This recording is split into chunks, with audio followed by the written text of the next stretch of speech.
A's Extra.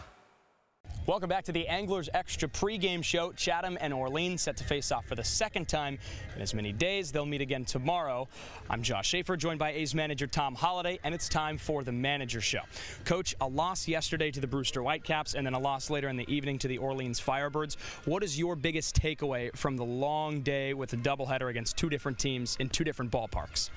Well, it was like not a bad baseball day. I mean, we had the first game, at 5-0, and we just had to sit there and watch it dwindle away. And quite frankly, I mean, it was a competitive ball game.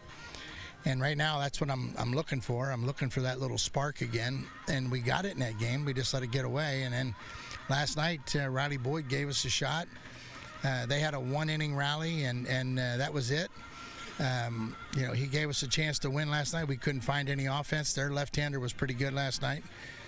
He played two different ball clubs in a day that are both fighting, one for their life in Brewster, and Orleans, by the end of the night ended up in first place, tied with us. So bottom line was it was a long day. It was competitive. And the way it's fallen in this series of ball games every day, we came out of it healthy, so knock on wood. Riley Boyd, you brought him up, his second appearance yesterday for your team and his first start. What did you think about his overall performance with the postseason right around the corner? I thought Riley was good last night. I mean, he gave us what he did last night was like make me feel that what we've done with our pitching, lining up the first three games, was pretty wise. If we have to go to the fourth game in a playoff, we have a pretty reliable starter. And even now, in the fifth game, we could run a different starter out there without going back to the one hole.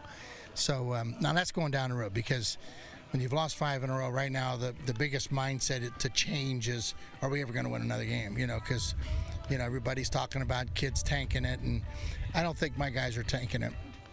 We're out of gas.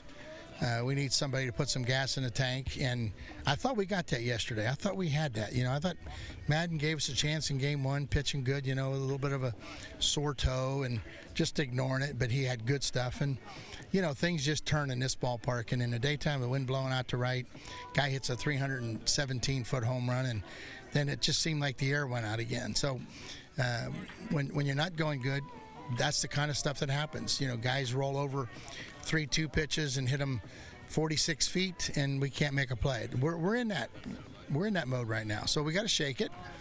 And you don't do it by sitting around crying about it. And we haven't done that. And I've tried to remind the guys, just bring your game to the park, give it your best effort, and if it's good enough, it's good enough. If it's not, it's not. So with that being said, the next two games, the worst thing that's going to happen to us is we're going to finish third. And the worst thing about finishing third is we have to go on the road 2 out of 3 in the first round.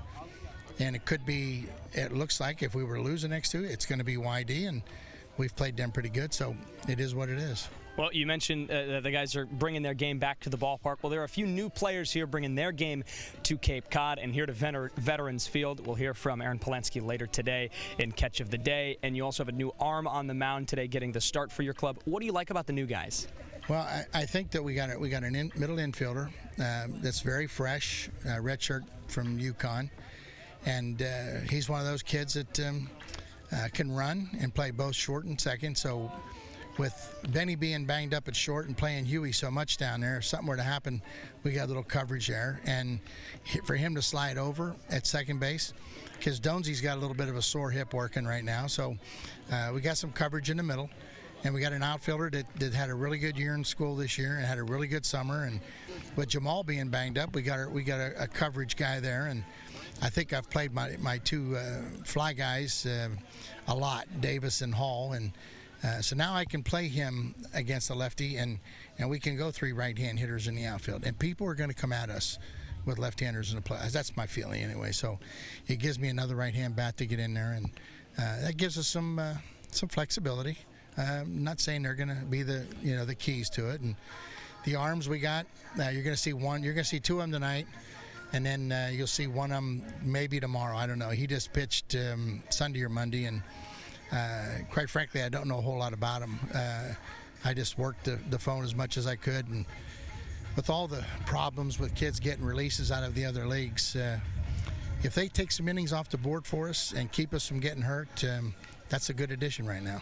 Coach, appreciate your time. Good luck with the new players, and good luck against the Firebirds both today and tomorrow. You got it. We'll throw things back over to Cooper Boardman for more. He's going to talk with one of the new arms, one of the new players for the Anglers on Catch of the Day. We'll hear about that next as the Anglers Extra pregame show continues.